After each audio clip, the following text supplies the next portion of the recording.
Wafuasi wa Bashar al-Assad, rais wa zamani wa Syria, wameamua Syria isikalike tena.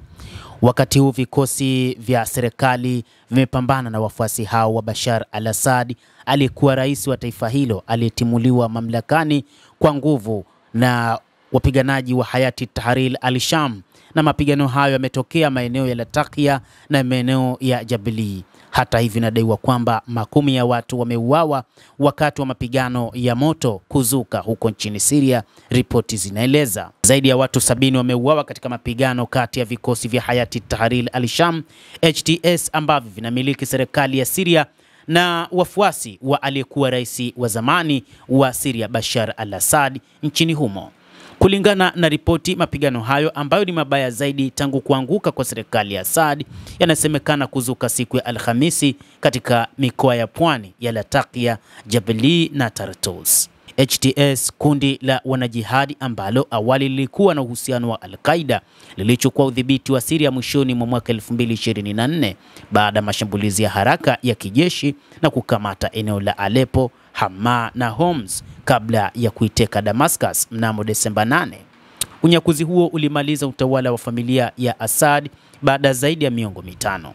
Utawala mpya unaoongozwa na Ahmed al-Sharaa anayejulikana kama Abu Muhammad al-Julan, kiongozi wa HTS. Kulingana na ripoti, wafuasi wa Assad ambao bado wanashikilia eneo la pwani ya Syria walifanya shambulio la kushtukiza dhidi ya wanamgambo wa HTS siku ya Alhamisi kwa kuitikia majeshi ya serikali yaliyotuma vikosi vikubwa katika miji ya Latakia na Tartus na vilevile miji na vijiji vya karibu.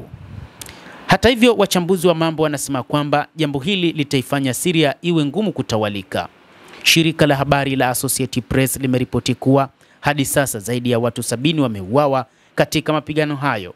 Televisheni ya serikali ya Syria pia imesema kuwa takribani wanachama 13 wa vikosi vya usalama vinavyoundwa hivi karibuni wameuawa katika shambulio lililopangwa na wanamgambo wenye uhusiano na Assad katika eneo la Jabali. Mapigano ya hivi punde yametokea karibu na vituo vya kijeshi vya Urusi, vikiwemo kambi ya ndege ya Khaymim karibia na Latakia na kituo cha wanamaji huko Tartus kufuatia kuondolewa kwa Assad.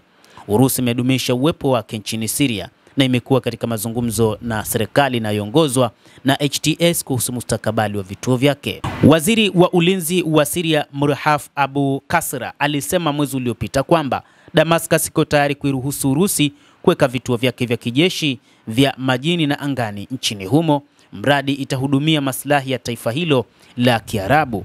Hata hivyo, ukiachana na mapigano ambayo yameendelea kati ya HTS na wapiganaji ambao walikuwa wakimpigania bwana Bashar al-Assad katika utawala wake, bado kuna mashambulizi mengine ambayo yamekuwa yakifanywa mara kwa mara na Israel, na mashambulizi haya yalikuwa yakiharibu tu miundombinu ya taifa hilo la Syria, hasa ile ya kijeshi. Kumekuwa na lawama kubwa kwa Israel ambayo imekuwa ikishambulia Syria mara kwa mara, lakini wakati huu ni wa Syria wenyewe ambao wamekuwa wakipambana, lakini kubwa ni kupambania mamlaka. Syria wakati huu ni kama vile imegawanywa vipande vipande, kila kundi likimiliki eneo fulani. Katika kipindi ambacho Bashar al-Assad alivyoondoka madarakani, baadhi ya wanajeshi wake walihamia nchini Iraq. Huenda wanajeshi hawa wakaungana na wanajeshi wengine waliosalia nchini Syria katika kuhakikisha wanapambana zaidi kuondoa utawala wa al-Sharaa, lakini pia bado haijajulikana ikiwa Bashar al-Assad atarejea tena katika taifa hilo.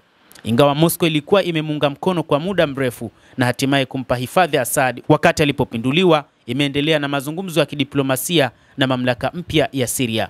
Rais wa Urusi Vladimir Putin ameeleza kuunga mkono uadilifu wa ardhi ya Syria na kuhimiza juhudi za kurejesha utulivu. Urusi pia imetoa msaada wa kijeshi na kiuchumi kwa Syria ilipopitia katika kipindi cha mpito chini ya utawala wa HTS.